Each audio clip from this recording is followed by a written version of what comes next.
Welcome to the Elk Talk Podcast with Randy Newberg and Corey Jacobson. Presented by the Rocky Mountain Elk Foundation.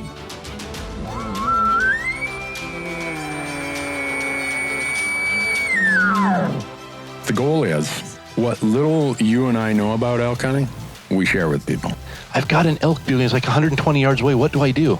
First off, the thought would never cross my mind when an elk's bugle 120 yards away to call anybody on a cell phone.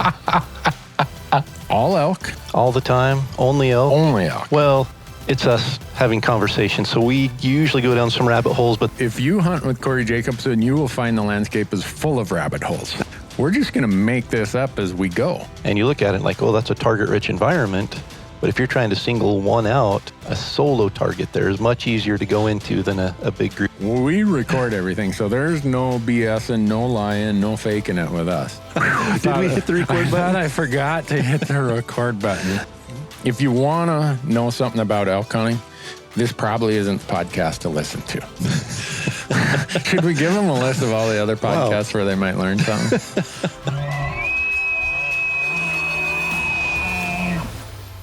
The Elk Talk Podcast is brought to you by the Rocky Mountain Elk Foundation, ensuring the future of elk, other wildlife, their habitat, and our hunting heritage. To become a member, go to rmef.org. The Elk Talk Podcast is also brought to you by Mountain Ops, making outdoor energy and performance nutrition to make you a stronger and healthier elk hunter.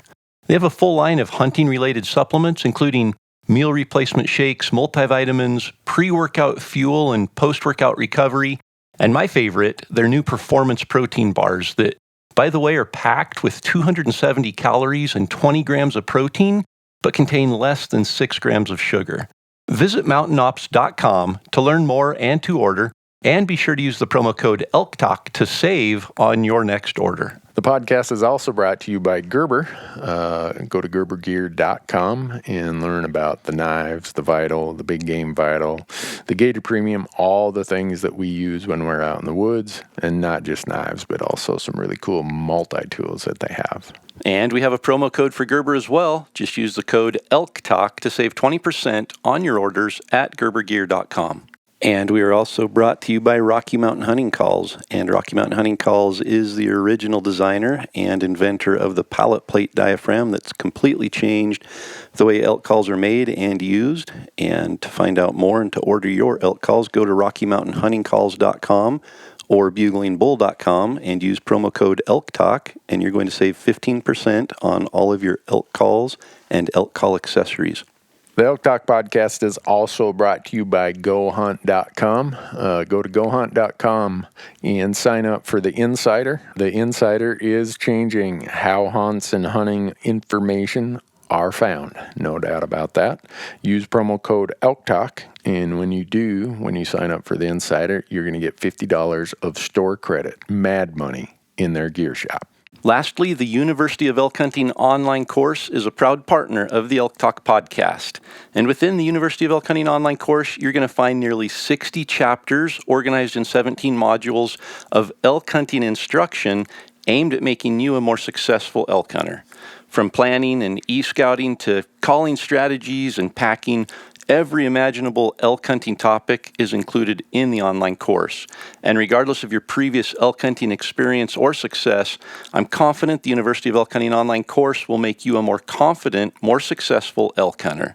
Just visit elk101.com and use the promo code ELKTALK to save 20% when you sign up for a membership to the University of Elk Hunting online course. And with that, Corey, we are ready to get into it. Let's jump into it. Good afternoon, Corey.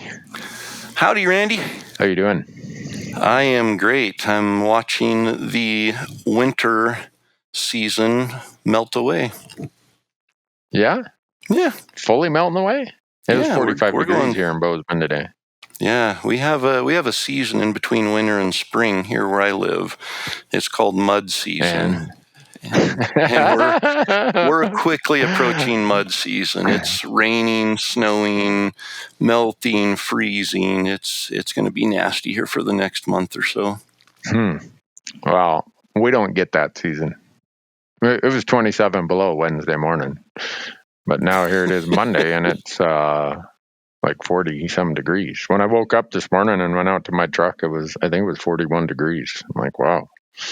So, well, You're getting the same things we are. We had minus 20 on Friday, and I took the boys out for a little outdoor adventure on Saturday, and it was minus 10 Saturday morning, and then we've got rain and 43 today right now. So wow. So today, I'm not sure if we want to touch on all the topics from emails we got, or if I should just recite all the questions I got for you when I was in Portland and Puyallup doing sports shows the last 2 weeks. You got questions for me there. Oh, yeah. You can't believe how many questions came up about calling elk. I'm like, do I look like Corey Jacobson? They're like, well, no, but figured you'd know. I'm like, so here's what I'd always do. I do a Q&A session. So I'll be in Redmond, Oregon in about, by the time this drops, it'll be a week. Gonna do another 4 days. Every day I do an hour of Q&A, and I tell people, look, I've been an accountant for 35 years. I've been a CPA. If you're here for tax advice, you might be able to trust my answer on that. I just celebrated my 33rd wedding anniversary. If you're here for marriage advice, you might be able to trust my answer on that. But if you're here to talk about elk hunting, take everything with a grain of salt, because I might be making it up. And when they started asking me all these calling questions, I'm like, did you see the placard out there? It said Randy Newberg, not Corey Jacobson.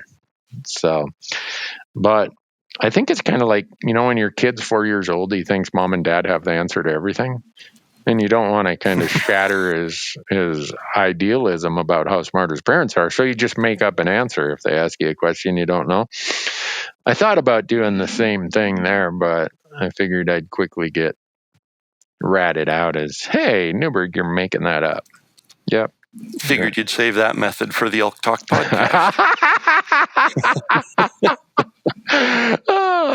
We're just going to make some things up here, and I'm sure people will believe us. Yeah. Well, I'm kind of jealous of you. I have been doing nothing but podcasting, recording, filming, and you've been out looking for deer antlers and wolf hunting and everything else, and I've been kind of like just a bad sack of potatoes laying in the pantry or something, man. I'm getting old and moldy. I had to. I was sick 2 or 3 weeks ago, what? And then I got sick again. There's some flu or seasonal crud going around, and so I got that, and it congested me up, gave me a sore throat, a little bit of a cough for a few days, and that was right at the tail end of our basketball season. And right as that ended, then we're working on that big film project, and so the film crew was here for 8 days, I think, and I just, between basketball season and not getting out, and then all these projects with Destination Elk, editing all of that, and then this other project, I thought, I have got to get out, and I'm going to go insane if I have to sit inside a building for one more day. So I took the boys out on Saturday, and we did some chasing. And you find any deer antler?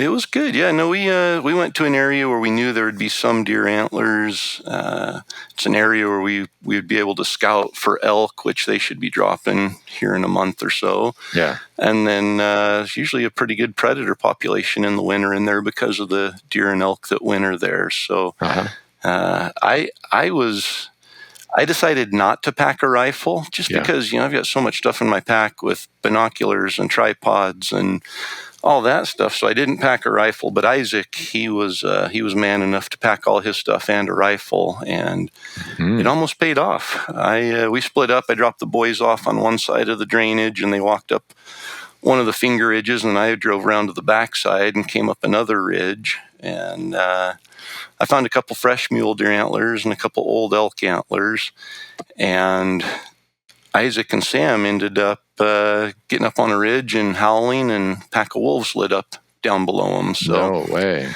They moved around and got in position, and Isaac started glassing and crossed the draw from him. One of the wolves was sitting there howling, and I told him those things don't sit still very long, and fortunately that one sat there and howled at him and didn't move. He got set up and ranged it twice and shot, and no wolf. Oh, bummer. He was kicking himself pretty hard. Those opportunities are so incredibly rare anyway. And then to miss. And it was a longer shot. It was 500 yards. And oh, yeah, long. Yeah. They're not that big a target either. No, they're not. And unfortunately, you don't get a whole lot of shots at wolves much closer than that. So. No, that is one of the things about wolf hunting is I think about how many miles I've put on, and I always tell people that if I put as much effort into each encounter I get for a wolf, if I put that much effort into elk hunting, I'd fill four tags that day. Yeah. Oh, it's the truth. I'm not allowed to. It's just, and I say it that way because I think a lot of people don't understand how much work, how many miles, what kind of terrain, how tough it is to get those opportunities that you work hard for. Yeah, I got on a super fresh wolf track as I was heading out that day, and I followed it for a mile and a half, and it was on an old closed logging road, and it was just beeline, and I thought, I'm going to catch up to this thing. It'd stop every once in a while and go out on a point and, sniff the air and look around down the drainage, and I thought, I'm going to come around all these corners, and it's going to be in the road in front of me. And, when I first got on the track, it's Saturday afternoon. It warmed up, enough that it was melting a little bit of snow. And these tracks were on a south-facing direct sunlight hillside and still had ice crystals in the track. So they it was within an hour. And I was behind it, and I followed it all the way to within 3/4 of a mile of the truck. And it finally turned and went up a canyon, and I only had about a half hour of daylight left, so not enough time to get back to the truck and get my rifle and get back and follow it. But there was, I followed a set of mountain lion tracks up the ridge I was on. Isaac and Sam saw a set of mountain lion tracks over where they were, that pack of wolves they were on, the single wolf I was on. So I'm going to be heading back out, and there's as we say, a target-rich environment for predators there right now. Yeah. We actually closed our quota here in Montana because we met it. Really? We went from a district quota to a region-wide quota because they had some really small quotas down along Yellowstone Park, like 1 or 2 wolves. And, where you'd see all the wolves, right? Well, they said, that's part of Region 3. Let's just include those as part of the Region 3 quota. Oh, boy, it didn't take long to get there. But, hey, a question. Alaska draw results came out last Friday. Yeah. And that's a statement, not a question, Randy. Did you apply? No, I told you I was never going back. I wonder if any listeners applied, just saying, Corey must have been making that up. I got to go see for myself. If they applied and drew, they were warned, and they get what's coming to them. And so if they get a hold of you, are you going to help them? Oh, I'll help them. All right. I'll say to tear the tag up, turn it in, do anything you can. That's the best help I can give them. Our film is coming out. Our Alaska film is coming out towards the middle to end of March. And if anybody doubts what it was like, and obviously it's like trying to show how steep a hillside is with a picture or something, it never does it justice. Yeah. But I'm hoping we're going to be able to detail a little bit of the suffering that we endured there. Well, Alaska came out. I have another black bear tag, but I've yet to draw caribou or any of the other special things, bison, other stuff I apply in Alaska. But I suspect by the time this podcast launches, it's a good thing we've been notifying people in advance that the odds in Utah are really horrible. But that deadline is March. I was just say, we don't even need to talk about Utah or deadlines there. If people are still putting in for that, it's kind of like Alaska. You get what you deserve there. Or you deserve what you get. If this podcast isn't out before the New Mexico deadline of March 16th, I think we're in trouble. Yeah, we're going to be in a lot of trouble then. Yeah, we got a lot of runway between now and then. And then Montana is April 1st. And I'm just going to give the disclaimer, since I live in Montana, that they put the regulations out on our website, out on the Fish, Wildlife, and Parks website, after the whole harangue that we went through in November and December and January, arguing about what the changes are going to be. And this is a sign of getting old. Now I look at the new unit maps. They merged and changed a bunch of boundaries. And it's like, you people are doing this just to see if I can stumble and mess something up. Point being, if you apply in Montana, one, we invented a new way to rip you off this year as a non-resident. And also pay close attention to the regulations. So it's just crazy. We can talk more about Montana on a future episode, but it's we've talked, when you go into these point systems and you want to find a way to change it, the only way to change it is to hose somebody.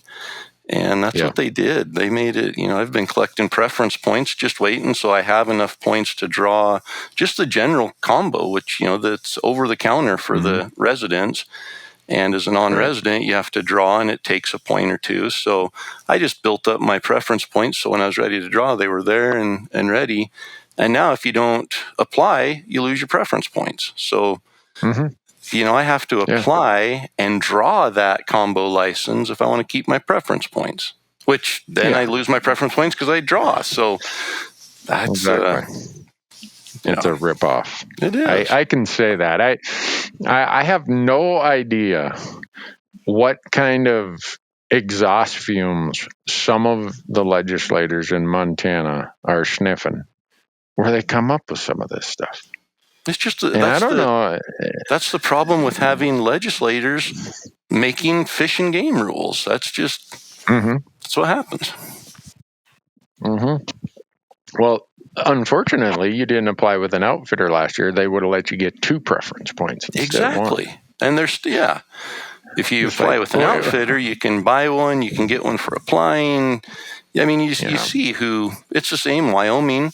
If you hunt with an outfitter, you can hunt the wilderness. If you don't, you can't. In Montana, you can get extra bonus points if you hunt with an outfitter. If you don't, you lose your bonus points. And so you see who's got the ear of the legislators, and you see where the legislators are catering toward, and it's just so frustrating. Yeah. It's completely frustrating because we're talking about New Mexico on March 16th.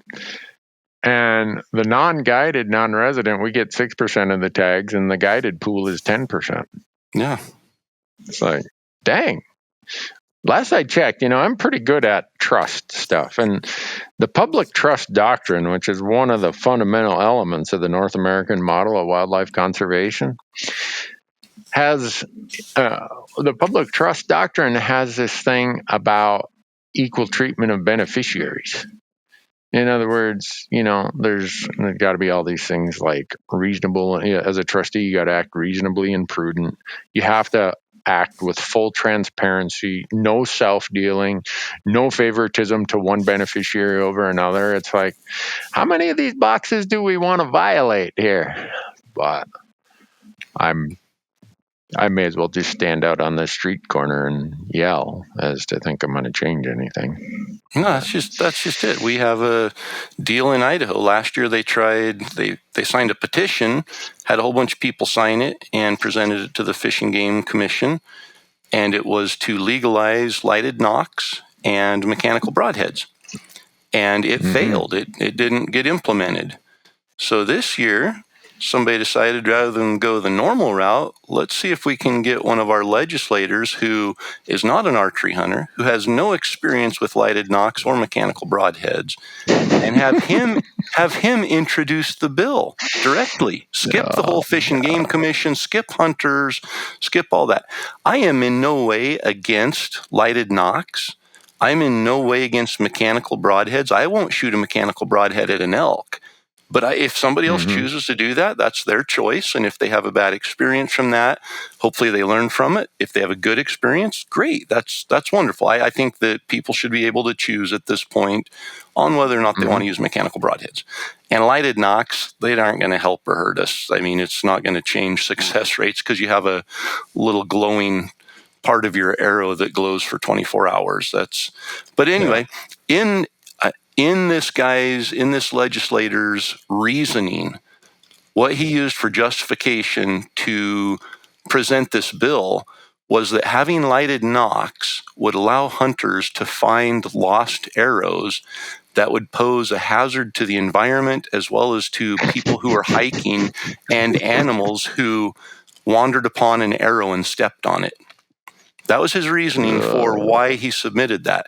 For mechanical broadheads, he said they fly better than traditional broadheads, and they will minimize the waste of lost animals after the shot and help more hunters find the game that they shoot.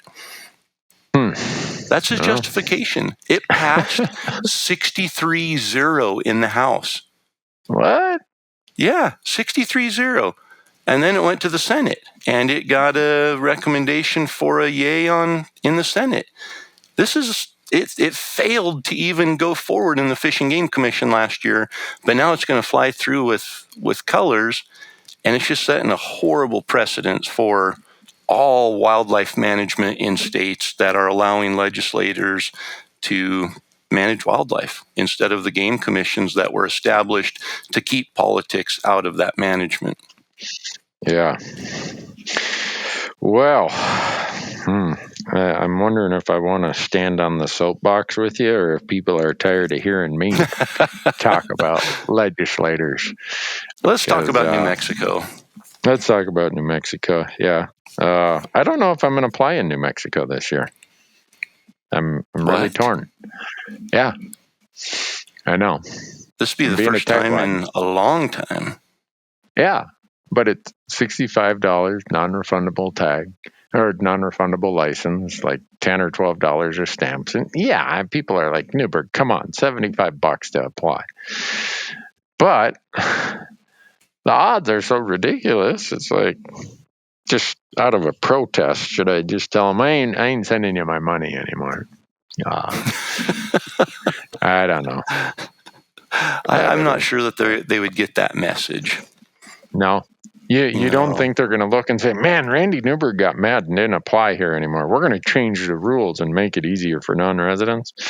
I think any person listening to this podcast is probably rolling on the floor laughing, saying, can you believe Newberg is complaining about that and acting like he's going to... I mean, either way, it's going to be a win for New Mexico. If you say you're not applying, then everybody's going to apply. Because like Randy's not applying, so maybe nobody else will apply. So the odds are going to be really good. And when you do apply, they're like, well, Randy's applying, so I'm going to apply. If he thinks it's a good idea, then I'm going to do it. So no matter what you choose, the draw odds are going to go down for everybody else. Yeah, well, I'm dumb enough to send Montana money for a sheep tag every year. Why would I fret about? I think my odds, even with max points in Montana for sheep, I think my odds of getting a Gila tag in New Mexico as a non-resident in the self-guided pool are still about 5 times better. So, if I'm going to really make a stand based on the cost of what things add up to, there's an awful lot in my hunting and fishing budget that needs reevaluation. Oh man, the older you get, when the kids leave home, I only had one, so I have to say when the kid left home, you find yourself with a little bit more money and you spend it on really stupid stuff. And the stupid stuff is anything that's not hunting and fishing in my budget. Kim has a way different idea of what's stupid stuff. But so March 16th, the good part for all of you listening is New Mexico doesn't have a point system, kind of like your state of Idaho. So, you can jump in, you can jump out, you can come back in, and no harm, no foul. You're not going to draw a tag if you don't apply, but, it's not like you're going to fall behind on the point curve or anything. Yeah. Well, maybe you and I should just put in for one of the hardest to draw tags there. And if we draw, great. If not, then... Yeah, what'll happen then. We'll draw, and the world will be like, I wonder how much they bribed them. Yeah, we bribe really well. We bash every state's game agencies for the way they manage and allow the legislators to walk all over them. They're really going to give us tags. Yeah, I'm pretty sure I'm never going to draw another tag in Montana as hard as I've been on our legislature this year and our department with their new policy of bulls for billionaires. But did you notice that you find any irony or humor in the fact that Montana has their draw deadline April 1st? No coincidence there, I'm sure. Let's go ahead and make our deadline April Fools. That's perfect. I just think if I'm a non-resident and I'm applying in Montana and I see that date, it's got to be like, are they for real, man? Couldn't they do like March 31st or April 2nd or something? But, and then shortly after Montana, we have Colorado on April 5th. Yeah. So my only hesitation is I think I'm going to apply for a Colorado elk tag this year. I think this is my year to burn my 17 points. But that makes it so I can't apply for New Mexico or Montana because I don't know the results in time. So I have to choose one of them to apply for. So then if I don't apply for Montana, I lose my preference points there. If I don't apply for New Mexico, I don't have a chance of drawing. It's just such a quandary. You know what I told Montana we ought to do for our non-resident draw, because it's not like we adjust it based on statute or based on, how many elk are there or aren't there. We never adjust it. We got 17,500 non-resident tags. I think it's 17.5, might be just 17. Anyhow, why don't we hold that draw in January and let them know right away? Yep. People look at me like, well, why would we do that? That's not how we've always done it. Okay. Or do it in July. Just don't do it when all the other states are doing it. Yeah, so I don't know. I'm trying my best, Corey. I'm probably going to go out next time I park at the FWP office. My tires will have holes in them or something. But we do have some wonderful people who work for Fish, Wildlife, and Parks there in Montana, and they try hard. It's just you get the legislature involved, and like your illustration of how the Idaho person came up with lighted nocks and mechanical broadheads. The department here so many times ends up getting handed a bad deal by something the legislature passes. It's like, absolutely, really? Come on. So, hey, and since we've covered all those, I think we've covered all the states, right? Mostly focus on New Mexico, folks, because it's March 16th. So in New Mexico, do you have to front the tag fees when you apply? Oh, yeah. Yeah. And that's $785 or something for a... Something like that. And so that's another thing, I'm this credit card kiting scheme I got going on here. I got to pay one credit card off with the other credit card. And hope that your expiration dates don't overlap with draw dates. And someone will think I'm serious with that. In my goat hunt that we put out on our Fresh Tracks Plus platform, I said, I'm the COVID long hauler, smoking 10 or 20 cigarettes a day. I was talking about, that's what the pulmonologist told me, that my oxygen transfer rate was the equivalent of someone who smoked 10 or 20 cigarettes a day. A bunch of people took that as meaning I smoked 10 or 20 cigarettes a day. So I got to be a little more concise in how I say things here. So, when I start kidding that I'm paying off one credit card with the other, I better not joke about that. People will be like, do you realize Newberg's just about ready to go wheels up, man? He got a credit card scheme going on. Well, But, maybe that would be a good marketing ploy. You could, say something like that, and then let them know that they could subscribe to Fresh Tracks Plus and help you out. Oh yeah, I'm sure that's the last thing. That you just provided no incentive at all, Corey. Like, I ain't gonna help that jerk. I hope he goes wheels up, man. I hope I see him in bankruptcy court. Hey, I got a couple people who asked me. I told you I was in Portland and Puyallup, but not more than a lot more than a couple said, is Corey going to do Destination Elk in the same manner next year? I'm like, I have no idea, but if he is, count me out. Count you out or count your camera crew out? That's count me out. You can do whatever you want with them. I know. Call. You got all their emails. Tell them what you want them to do. I'm going grouse. I'm going hunting something else. Did you not go grouse hunting this season? Is that? I did. Did you miss out on grouse opportunities? No, I actually owe you some favors because you put me out in the woods more than I otherwise would have, and we laid it to them. There's a lot of them we didn't get on camera also. Well, I was going to say, the episodes that are coming up here are loaded with grouse adventure. Mm-hmm. In fact, one of the episodes, I think the title of the episode is this Destination Grouse Change My Mind? Come on. You didn't do that. Oh, we did. Am I in that one? Who else would be? You slaughtered grouse. Nobody else. We don't have another grouse kill on video from all 7 teams, but you made up for it in one episode. Well, someone's got to carry the load. So are you doing Destination Elk version 5 next year? We will be doing Destination Elk version 5. I'm not 100% sure what the format for it's going to be. As long as you don't come up with Naked and Afraid. We won't do that. Okay. We won't have anything to do with being naked. We might do it in grizzly country and have it be elk hunting and afraid or something, but clothes will be required. Cool. Well, the feedback has been absolutely phenomenal. At least for people who I talk to. I hope it's been the same for you. It has. We're going to do an end of series survey out on Elk 101. So as soon as the last episode's done, we're going to open up a survey and just get more input. Because we have some incredible followers and viewers that wouldn't say anything negative about us, especially in public on a YouTube comment. But I'm sure there are some people who might not like the format.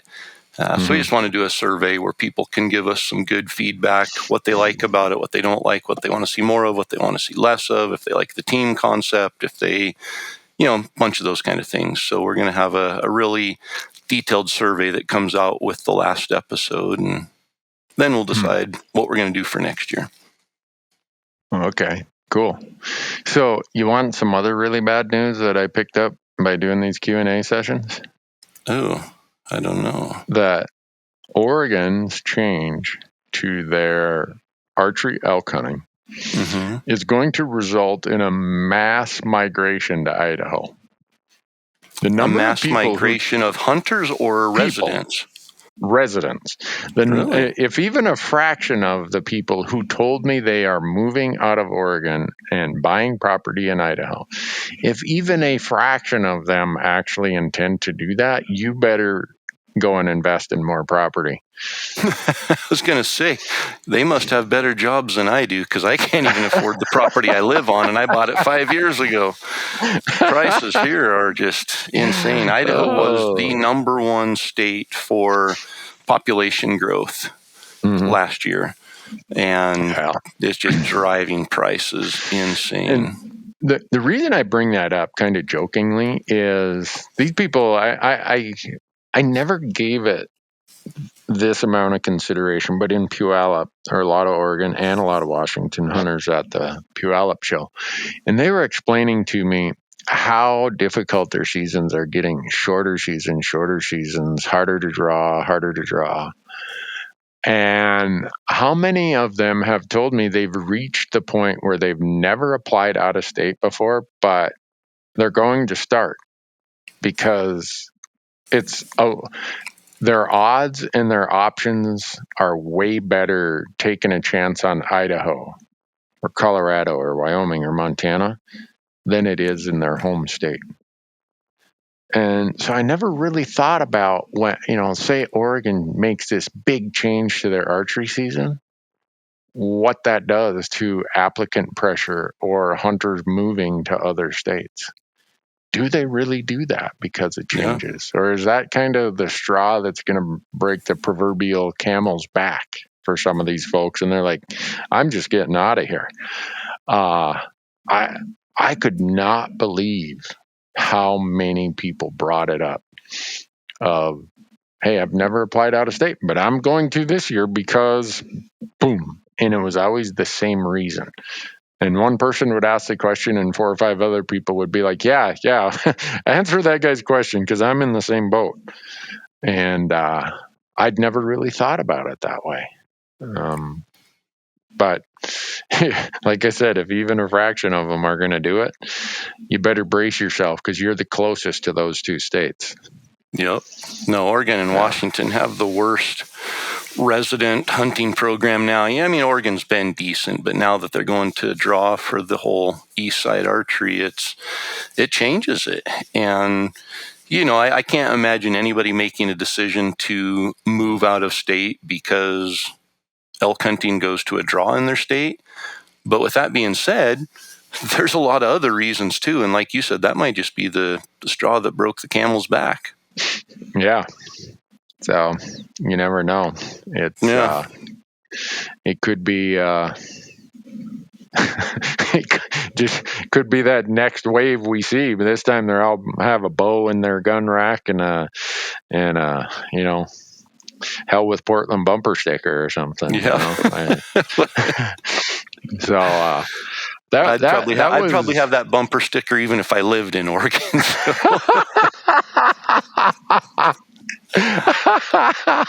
Now we're going to get all these emails from folks in Portland, Corey. You see what you did to us? Yeah, they're going to ask us where they can buy the bumper sticker. I guarantee you that. Yeah. So there were a lot of Roosevelt Elk questions, of which I had the answer to none of them. So for me, it's always helpful to go to these states and do these Q&A sessions because I really get a feel for what's going on in that state and how that's going to, it gives me a different lens to see the world. Like when I do them in Utah or I've done them in Colorado, it's like, wow, this is different. This is, before we got on the phone, I was telling you that there was the new bill introduced in Utah that's going to make it illegal to pay people a finder's fee to locate or stay on top of an animal that they've located. And I'm thinking, is that such a common issue that you got to pass a law against that stuff? In Utah, yes. Yeah, so you might not see those groups of 10 or 12 people. Utah's really just between banning trail cameras and, now banning finder's fees. And there's just a lot of stuff that, man, makes you just step back and think, did we really blow that far past normal? Are we that far down there that now we're starting to make up these rules and laws that just are so far out there that, like you said, is this really a problem? Yeah. Well, does your state have a shed hunting season? Not yet. No. No, neither do we. Marcus is doing a thing called Fresh Tracks Weekly where he does like 10 minutes of legislation across the West, and then we can do a deep dive of like 20 minutes into other stuff. And one of the things he was discussing was shed antler hunting. And as he was prepping for it, he was showing me all the states that had to install shed antler seasons. It started in Utah, and now I think he said Wyoming, Nevada, Colorado. Colorado. I'm like, really? We're to that point where we got to do that, huh? So here's the deal. We're to the point where we have to do that, but they don't enforce it. So all it does is keep the honest people from going out and finding. No, I'm not even slightly kidding. I would love to get a conservation officer or somebody from Nevada to explain to me why Nevada has a shed season. I think it's May 1st, May 15th, whatever the date is. So you can't pick up sheds until then. I was there for opening day last year. And, opening day in Wyoming is a big deal, especially if you're anywhere near the refuge. Opening day in Colorado is a big deal. And there are definitely people in every state that are going out there and picking them up early. They're going out and picking them up and stashing them. And then on opening day, they're going out and packing them out, all these things. But in Nevada, it's so remote that there's no way they can enforce any of that. And I got out there opening day. There's hardly anything left on the ground other than tracks from 6 weeks earlier from everybody riding side-by-sides up and down the mountain everywhere. I got into an area where there had been so many bull elk wintering that the ground should have just been covered with antlers. I found a little chunk of an antler somebody missed, and I did find one big elk antler that somehow somebody walked by. But there were boot prints from 2 weeks before. There were tracks in the mud from a month before. And I spent all that time and all that money getting down to Nevada to look for antlers, and everything had been picked up 4 to 6 weeks earlier because of the rules. I didn't go down there and break the rules, but a lot of other people were breaking them. And it's like, why are we creating these regulations if we aren't going to enforce them? Or we don't have a plan for enforcing them? Well, for me, it's just strange that we're putting so much pressure on wildlife during a vulnerable time of the year after they shed their antlers that states feel that in some instances they have to protect them by putting a season on it. It's like, dang, I never knew that. But No, and there are people out there, and a lot of it is motorized usage. A lot of it's illegal motorized usage that people are out on the winter range in ATVs and side-by-sides, and they see a deer in mid-February that still has his antlers, and like, those things are going to fall off any day. I bet if we just run up the hill on the ATV here and push him a little bit, he's going to take off running, and his antlers will fall off, and we can pick him up. And it's like, I've seen it happen, and it's usually in the more populated areas where there's winter grounds closer to big cities, and I think that's what causes a lot of it. You get out in the backcountry somewhere and one or two guys hiking up a ridge, they might bump the elk and push them a couple hundred yards over to another ridge, but it's not like they're causing them to die. But in some of those big areas, those big winter areas, people on ATVs and trucks and stuff do cause some issues, and that's where the regulations come from. But those regulations don't stop people. You go down to Nevada right now, and there are people out looking for mule deer antlers right now in side-by-sides with tracks on them, just running up and down the hillsides. And it's illegal to do, but they know that nobody's going to enforce it. And if they do get caught, they're just going to get a warning. So no big deal. Well, teach you to be a good guy. Well, that's exactly. It's trying to make all those regulations do is make criminals out of good people. But I'm not one of them. I'm not taking that chance. Yeah, I hope we don't get to that point in Montana, because to me it'd be an indicator of, what kind of problems we have. But the one thing that is going to be an issue in Montana, we added a muzzleloader season, and that muzzleloader season is in December. I almost shouldn't say this, because if it doesn't get changed before the end of the year, everyone's going to come here muzzleloader season, or in the muzzleloader season. But a bunch of us who hunt areas that don't allow motorized travel in archery season or rifle season said, hey, wait a second. Putting this muzzleloader season, even though it's supposedly a traditional muzzleloader season, putting that into December that's when all these trails, these gates get opened up for snowmobile travel, and it takes, a lot of these are elk back there either on their way to the winter range or found a little piece of winter range. And there's going to be guys driving back in there in snowmobiles just laying the pipe to these elk. Oh, no, that wouldn't happen. Well, the very first season it happened so much that the Gallatin National Forest and Montana Fish, Wildlife, and Parks had to have a meeting about it. So it's like, sometimes, again, where did we get our muzzleloader season? The legislature. Because a couple guys knew a legislator, made a small donation to his campaign, washed his truck, and took him fishing. So all of a sudden, we're going to have a muzzleloader season.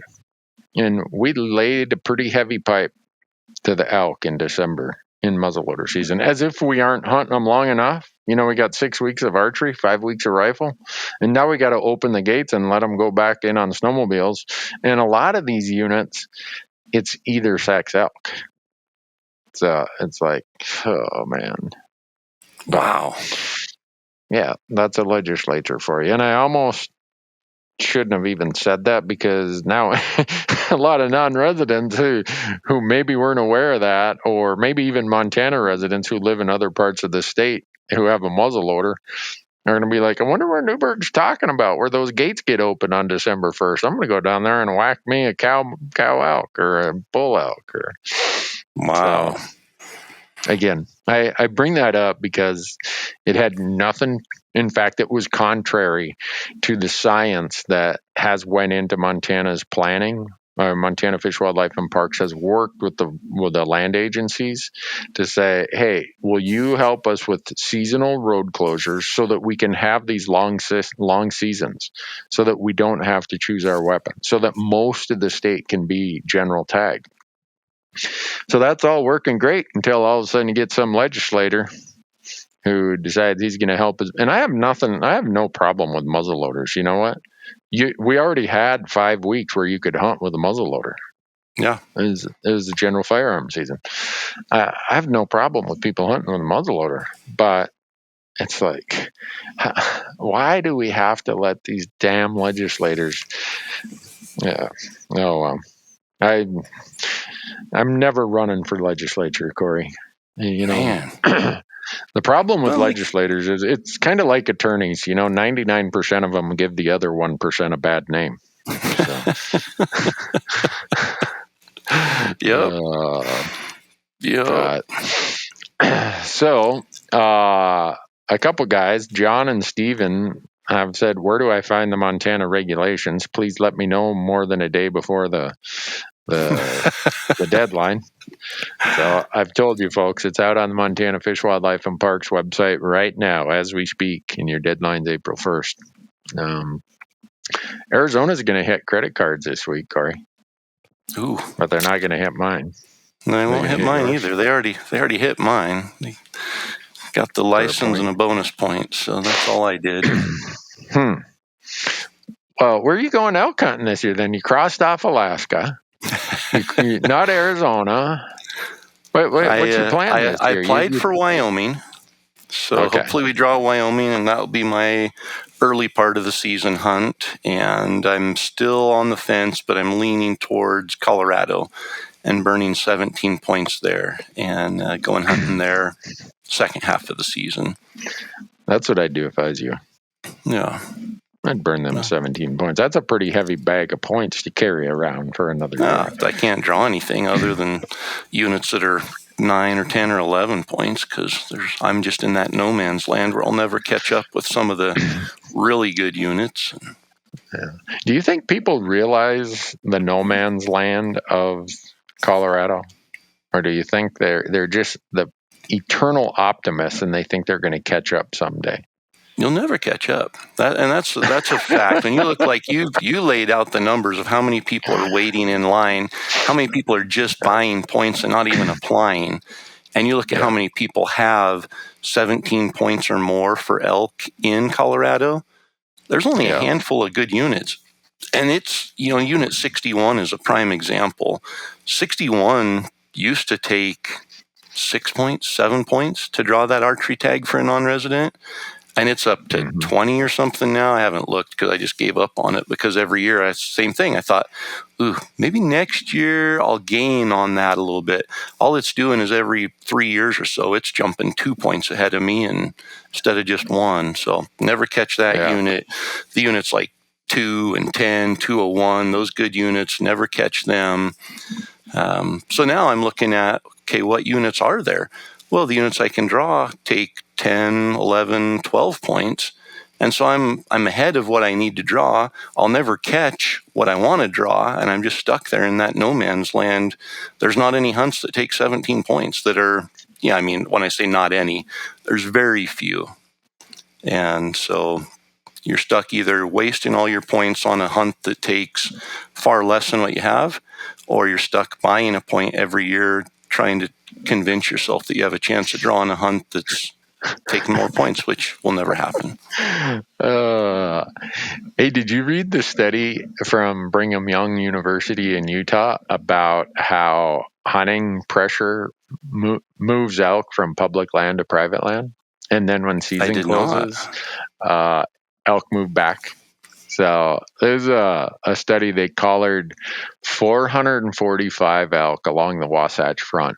And then they tracked them for 3 years to see what the distribution pattern was from public land to private land during archery and rifle season. And to quote the authors, it was like clockwork. And I'm going to quote them. It's crazy. On the opening day of the hunt, they moved, referring to the elk. And the closing day, they moved back to public. It's almost like they're thinking, all these trucks are coming. It's opening day. I better move. This is quoting the professor that oversaw this study. I think a lot of us kind of knew that, and we're starting to ask, are these super long seasons that we're having in Montana as an example? I mean, we start shooting cow elk in mid-August, and I think today's the last day you can fill your cow elk tag in Montana. So, no, I'm serious when I say that. It's either February 15th or February 28th. And then we wonder why there are no elk left on the public land. Hello? Well, at least now we got a study where we can show them. See, folks, this is what's happening. It's right here. So what does Montana do about that? They give out more cow tags on public land. To help out the private landowners who are getting inundated with all of these elk that are showing up on private land. So let's give more cow tags on public land to help out with that problem. Yeah. Man. Yep. So got it all figured out. So now some people will say that Utah's approach to it was wrong. And so some of the things that they did is they said, well, let's try to figure out how we get more hunting on private lands and keep these elk up on the public so that the public would have access to them. And they've been doing that, and it's actually been working according to their studies.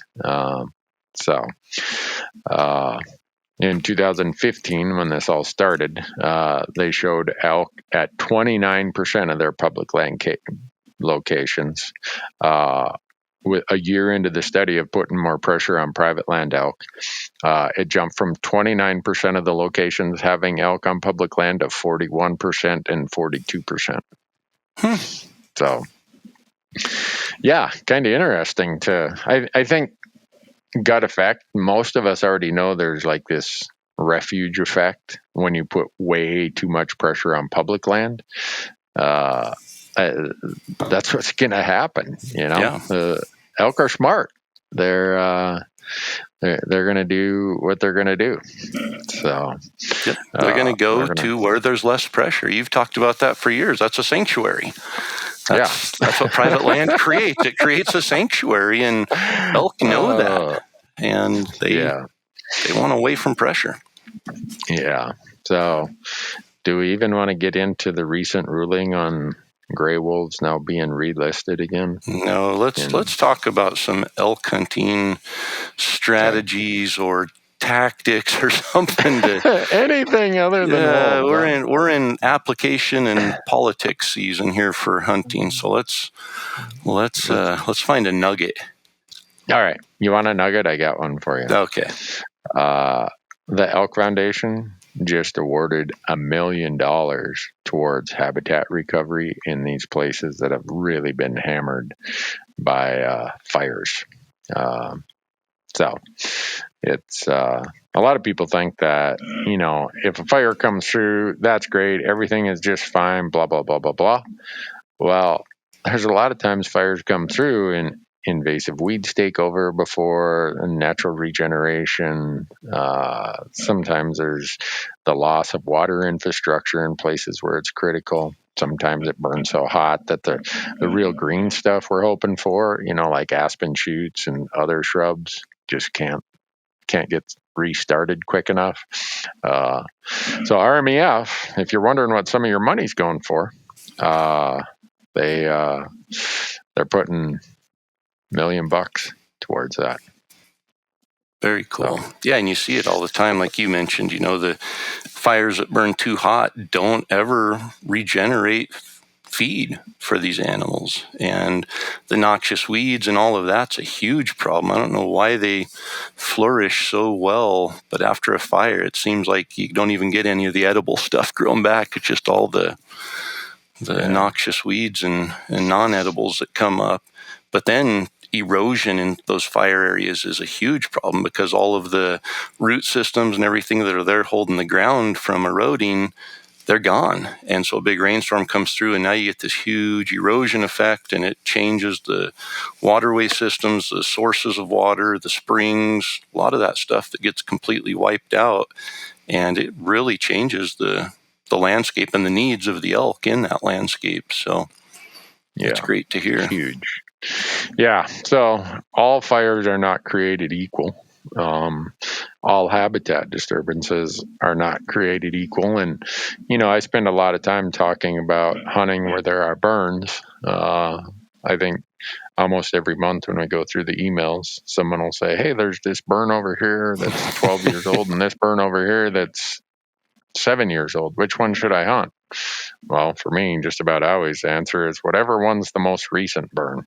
It's I don't want to say that's 100% true if one burned really, really hot and hasn't recovered yet. But once they get to be a year or two old, I'm always looking for just whatever's the most recent burn, and use that as sort of my guideline of what I think is going to be helpful. And part of that is, are they on a food pattern? If they're not on a food pattern, I'm probably not going to be hunting a burn.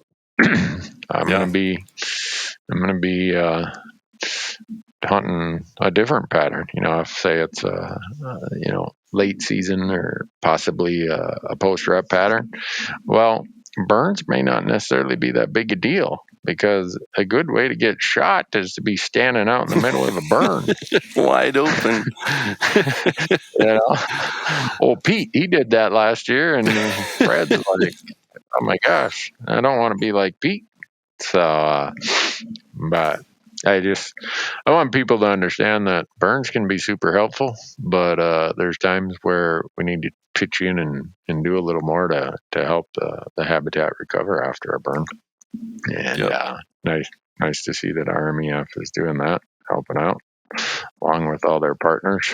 And the other part is, I'm on my committee, my local committee. I've been doing it forever here in Bozeman. I did an Instagram post saying, hey, if you want to be part of our committee, sign up. Man, a lot of people got a hold of me. I need to figure. Hey, I had to figure out how to use Instagram. I was over there talking to Michael and Dale. Hey, can you guys tell me how to use Instagram here? It says I got a whole bunch of messages. So you don't normally respond to your messages on Instagram, is what you're saying? I never do. Really? No. Do you? Yeah, I do. I shouldn't have started that.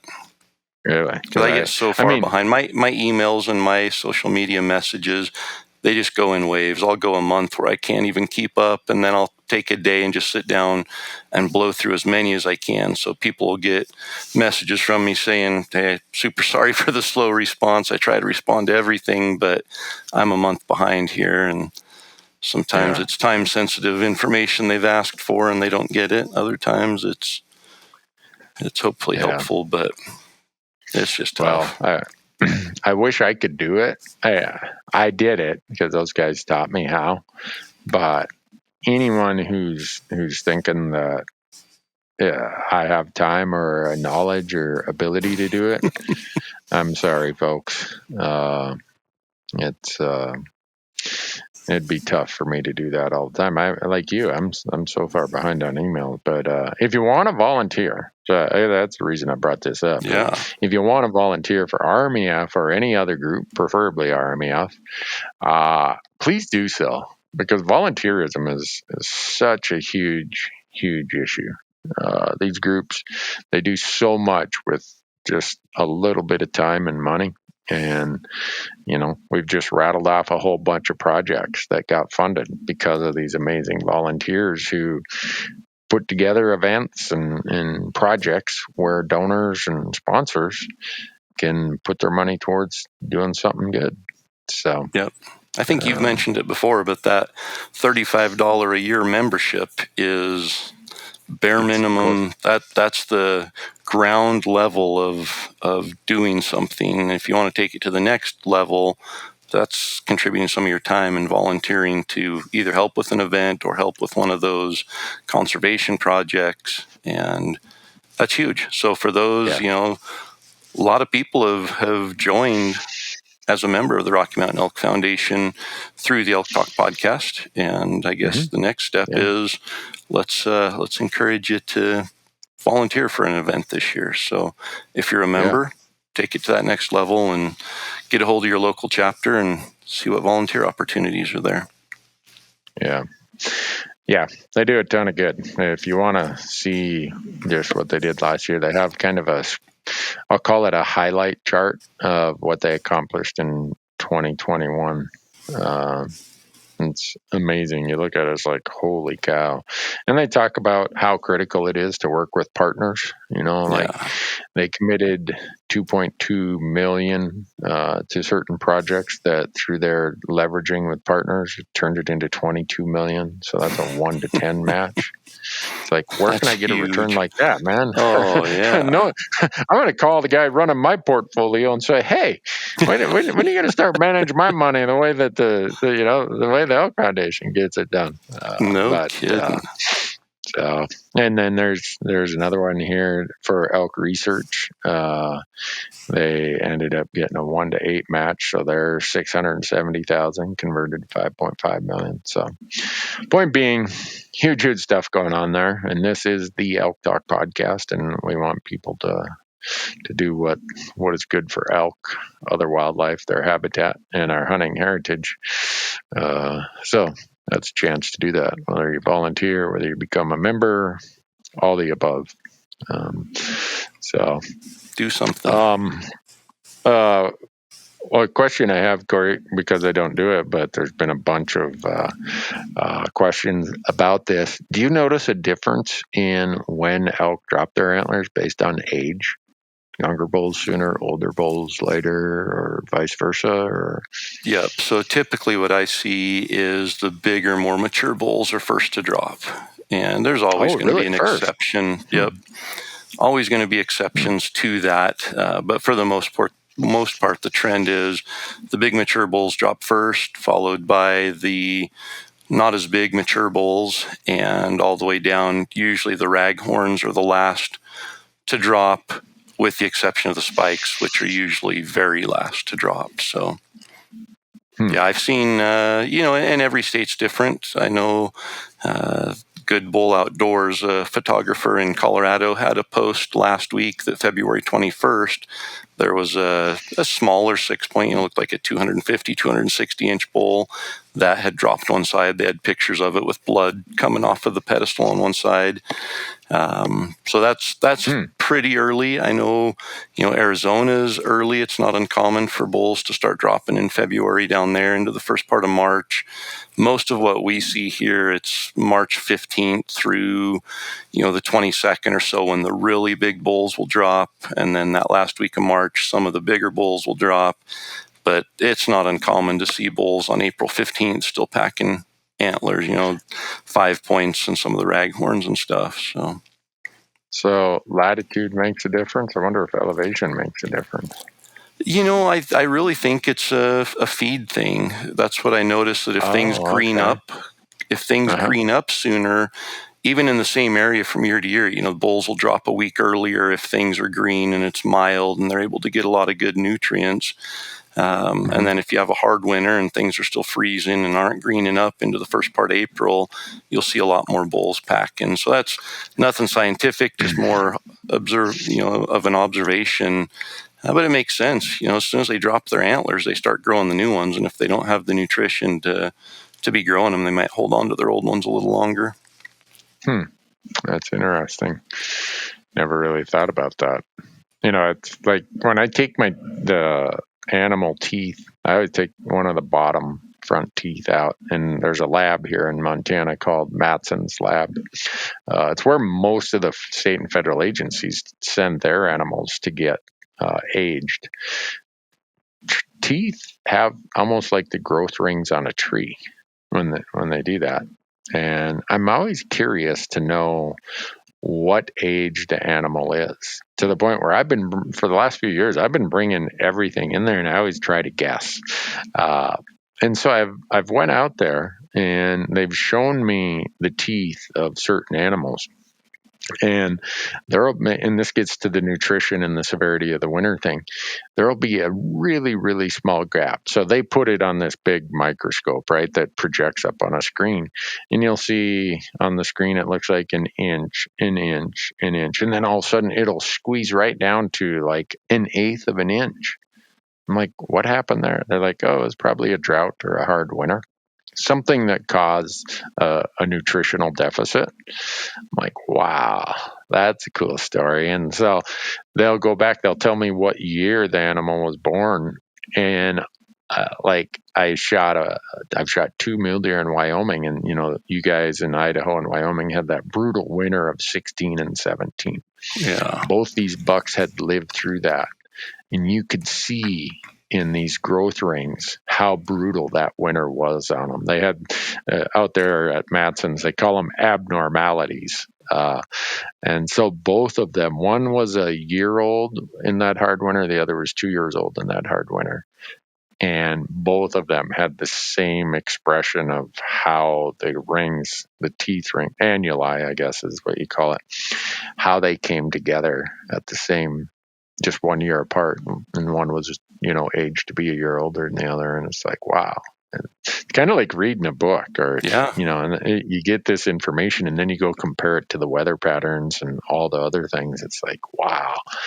It'd be cool to see, to correlate, trees are the same way. Trees have rings, and on years where it's dry and hot, the rings will be close together. On years where there's a lot of moisture and they grow a bunch, the rings will be farther apart. It'd be really cool to correlate, look at a tree versus a 10-year-old elk or something and see if, how close they are. But I would imagine they're probably going to be spot on with each other.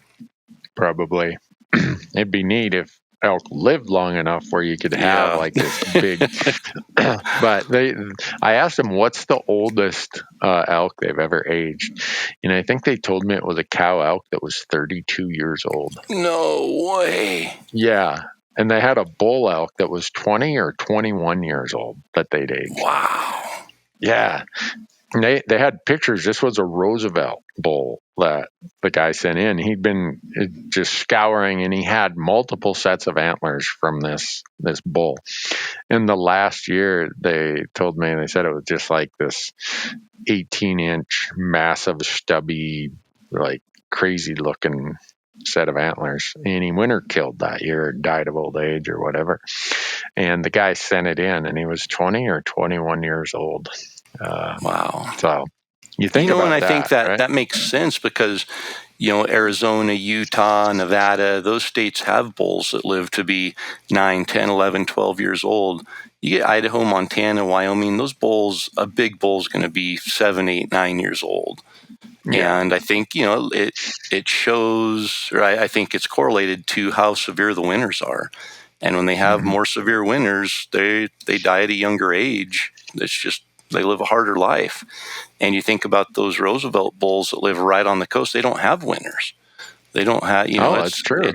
There's no winter at all. So their winter is just like their summer, basically. There's moisture all the time. The temperature's not a whole lot different. They live a pretty cush life. And so I guess it would make sense that those bulls probably do live to a higher average age than even a bull in Arizona or Utah, which lives to a higher age than most of the Rocky Mountain states. I guess that makes sense. I hadn't thought about that. Yeah. Another thing, when I was there, some kid stopped me and asked if I would say his name on the Elk Talk podcast, and now I forgot his name. No. I feel terrible. I'm gonna have to. I have it on a note somewhere in my stuff, and I'm like, oh man, this kid. He's like, where's Corey? Where's Corey? I'm like, well, he's not here, but Randy's here. Well, no, where's Corey? Can you say my? He's a younger kid. He's like, would you say my name on the podcast? I'm like, Where'd you see him at? I forgot. What's that? Where'd you see him at? I think it was at Puyallup. I remember right. So, yeah, sorry about that. I'm going to have to look it up. Hopefully he'll shoot me an email or something. Or he'll call my wife and say, hey, your husband forgot my name. But, if he was to send us an email, how would he do that? What is it? elktalkpodcast.com. Something contact at elktalkpodcast.com. Yep. Just go to the Elk Talk Podcast website and hit the contact link, and that sends Randy and I an email. There you go. And we both get it. So if you're going to say something bad about me as you're praising Randy, understand that both of us get it. So it's kind of like when people send really sick humor to me on an email at my, I have a contact spot on my website. And some people seem like, oh, I should share this stupid kind of gross joke with anybody who has a contact on their website. Well, what they don't realize is my wife handles a lot of my emails. And she'll be like, who is this person? I'm like, I have no idea. But let me reply to them and say, hey, my wife saw your crude joke or whatever it is. And usually I don't think they have. I wish I could be there to see the embarrassment on their face. But so we're having a really mild winter here in Montana. How about you guys? Pretty mild. Yeah, it's concerning. We've got a lot of moisture this week that's here, so that's a good sign. But yeah, our snowpack is really low, and a lot of concern for. Now we're taking this and putting it on top of last year's very dry year. The compounding effect can get pretty bad pretty quick. That's my worry. As it's kind of like trying to thread the needle. It's in your mind, you're saying, boy, such a bad drought in the summer of 2021. These animals are in terrible condition body-wise. I hope we don't get a harsh winter, which we haven't. But now I'm looking around. There's hardly any snow anywhere. I'm thinking, oh no, is 2022 going to be worse than 2021 from a drought, from fires, from forage for wildlife? Like, Yeah. But I thought a guy of your talent and your connections would be able to moderate and sort of run the control mechanism about what kind of winters and summers we have, Corey. I thought you had a lot of pull. I don't have that kind of pull. No. I don't even have enough pull to be able to predict the weather more than about an hour ahead of time. So, let alone control the weather. Yeah, well, I'm right there with you. But what else do we have for emails? Anything we haven't covered yet in the pile of emails that we sorted through before we started doing this? I put them all over in the in this. I have this folder called Elk Talk Podcast. And right now, just from the last time I jumped in there after our last podcast, I got 105 of them that say unread. Yeah. Like, thanks for sending them, folks. Yeah. Sorry, and a lot of them are just, hey, thanks so much for the podcast. You guys are hard to listen to, but every once in a while you have some good information in there, so thank you for that. But there are some great questions too, and I did see one, we can talk more on Idaho, but one of the guys was asking if he puts in for a hard to draw unit as first choice in Idaho and then something easier to draw as second choice, will he draw that? And the answer is pretty much no. The only way you'd ever get a second choice draw in Idaho is if there were leftover tags, and unless there might be a couple of cow hunts, antlerless hunts that might end up not filling all of those, you could draw one of those. But any bull hunt in the draw, any controlled bull hunt is going to most likely, all those tags are going to be gone, so you have no chance of drawing one on a second choice. Yeah. Well, I tell people a lot of times if you're looking for a leftover tag, it's usually such a crappy hunt you don't want it if you could get it. At least for what you spend for a non-resident. So that's what I tell people. Maybe that's just me being lazy. No, it's pretty true. Well, I guess we let people go then, huh? Yeah, we can let them go. Reminder of the deadlines coming up. Utah, don't even worry about. If you're still interested in applying there, figure out the deadline for yourself. That's we don't want to encourage that money pit there. New Mexico is coming up on, what's the date again? Is it March 16th? Yep. Yeah. Not that anybody wants to be depressed further about Utah, but they have 134 years worth of applicants already in their system. Yep. Do the math.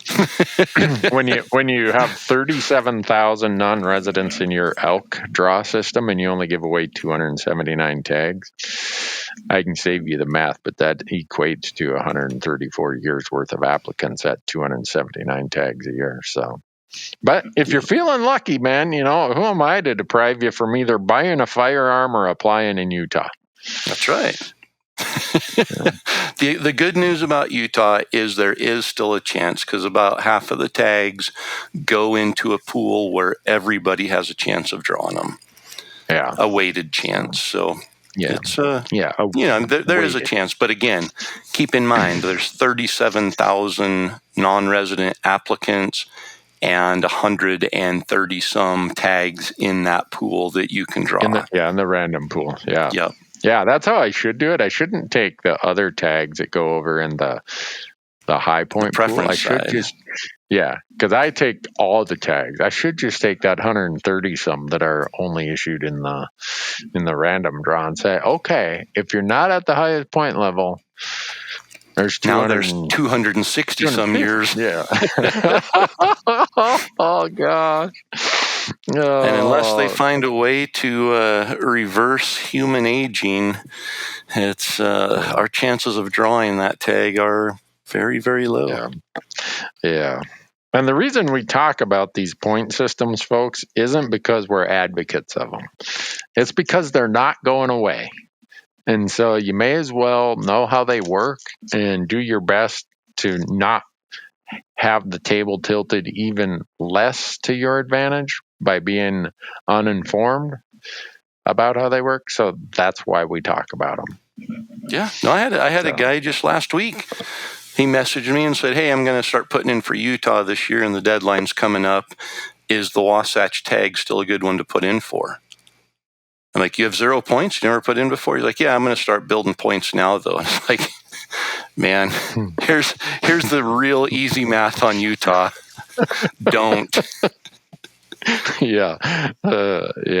I don't know what I'm going to do in Utah once I burn my 23 pronghorn points. And probably the same thing I did when I burned my 10 elk points 10 years ago. Waved it goodbye. I'm still sitting at 0, and I don't plan on that ever changing. So yeah, for people who are looking at it going, Randy and Corey are probably just trying to tell us not to apply so they'll draw their tags. I don't play the game in Utah. So no, I've walked away from so many states. People, when I was telling that at these Q&A sessions, I was telling people how many states I've walked away from or that I never jumped into because I just don't think it's a good value. And I'm a tightwad accountant. And so I don't do it. And they're like, wow, I thought you applied everywhere. Nope. Only if it's a place I really want to go. And I think it's a good use of my money. So, yep.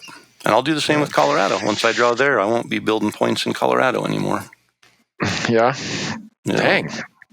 You're going to be relegated to just hunting, down at the city park or something, the way you keep dropping states, Corey. Well, if they give me a tag for the city park, I'll be there. I knew you were going to say something like that. I thought you were going to say, how do I get a tag for this? Yeah, exactly. Well, Corey, I hope you have a great day. And we'll pick it up again here before the Colorado and Montana deadline. Put another one of these out there for the world to listen to. And, that's right. Hopefully here's what I pray for weather: snow on the mountain, rain in the valley. I'm done doing snow. 3 weeks ago, I ran over a big frozen ice block in my driveway with my snowblower, and it warped or bent the whatever it is, the auger. Yep. It's like, oh man, I can't believe that. So I'm hoping it doesn't snow anymore. Otherwise, my wife will be out there with her recently recovered broken foot doing it, and I'll look bad. So I'm just hoping we get a lot of moisture and it's all rain. Don't have to shovel rain. So I'm to that point too. I'm done with the big snowstorms at the residential elevation. They can snow all at once in the mountains, but I'm ready to start seeing a little bit of green showing up on the south-facing ridges, and looking forward to spring. Well, have a great day, Corey. Let's let them go. Huh? Sounds good. Thanks, Randy. Right. Thanks, everybody, for listening.